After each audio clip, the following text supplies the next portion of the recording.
Hello friends, मैं हाज़िर हूँ अपनी नई यूट्यूब शॉर्ट लेकर। आज मैं बात करूँगा कि अकाउंटिंग के अंदर अलग अलग खातों को ट्रेडिशनली किन किन कैटेगरीज में क्लासिफाई किया गया है।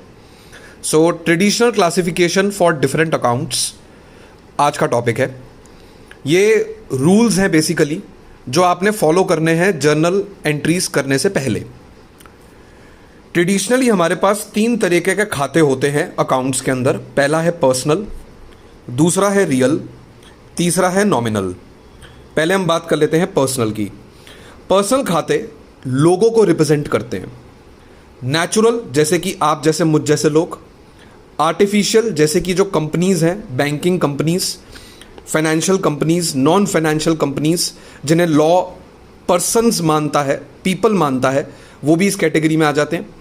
और रिप्रेजेंटेटिव लोग जैसे कि लैंडलॉर्ड को रिप्रेजेंट करता है हमारी बुक्स में आउटस्टैंडिंग रेंट नाम का खाता। तो ये सब पर्सनल खातों में आते हैं जो पर्सन्स के लिए स्टैंड लेते हैं अकाउंट्स में। इनके लिए जो रूल फॉलो होता है, जो भी पर्सन रिसीव कर रहा है he will be debited, debit the receiver, और जो भी पर्सन गिवर है ही विल बी क्रेडिटेड। तो मान लीजिए कि श्याम नाम के एक व्यक्ति को मैं अपना कैश पे कर रहा हूँ, तो श्याम विल बी डेबिटेड, और जो कैश मेरे हाथ से जा रहा है, दो it is not personal account but it will be credited. Cash personal category में नहीं आता। कैश, मेरे बिजनेस का जो कैश है वो एक एसेट है, और एसेट्स के लिए जो कैटेगरी आती है यहाँ पर वो आती है रियल अकाउंट्स की कैटेगरी। रियल अकाउंट्स यानी टैंजिबल और इनटैंजिबल एसेट्स जो बिजनेस के अंदर बिजनेस की प्रॉपर्टीज़ हैं, सिर्फ डेटर्स को छोड़कर, क्योंकि डेटर्स पर्सनल अकाउंट्स की कैटेगरी में चले जाते हैं। तो डेटर्स को छोड़कर बाकी के टेंजिबल और इनटेंजिबल एसेट्स आपके रियल खातों में आते हैं। मशीन उसका बेस्ट एग्जांपल है।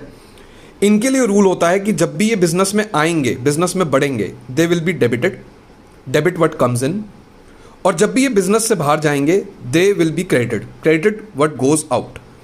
तो मान लीजिए कि आप मशीन खरीदते हैं और उसके बदले आपका कैश बाहर चला जाता है वेंडर को जिससे आप मशीन खरीद रहे हैं, तो मशीन खाता डेबिट हो जाएगा, machinery account debited to cash account, ये एंट्री पास हो जाएगी। अकाउंट को आप A/C करके लिख सकते हैं।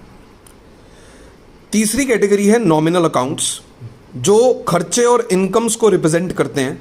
उन खातों को नॉमिनल खाता कहा जाता है। इसमें एग्जांपल है सैलरी, कमीशन, रेंट एट्सेट्रा।